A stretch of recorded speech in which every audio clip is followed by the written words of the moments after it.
ఈమెవరో చెప్పాల్సిన అవసరం లేదు. సునీత విలియమ్స్ ఎంత సాధారణమైన జీవితాన్ని గడుపుతుంది చూడండి.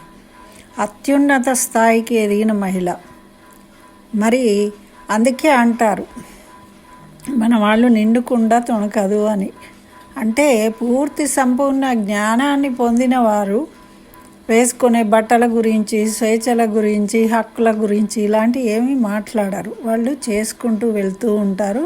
వాళ్ళ విజయాలను వాళ్ళు అతి సామాన్యంగా భావిస్తారు.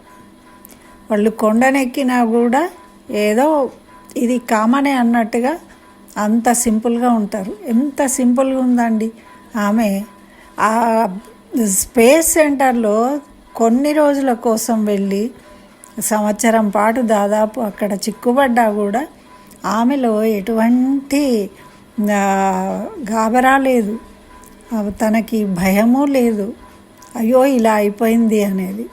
ఇప్పుడు తన సొంత ఇంటికి వచ్చినట్టు భారతదేశంలో వచ్చి కేరళలో బీచ్లో ఎలా హాయిగా విహరిస్తుంది. ఏ ఆర్భాటం లేదు, హంగులు లేవో నేను అలా ఇలా అనేది. ఎంత సింపుల్గా ఉంది. దాన్నే అంటారండి వినయము అని.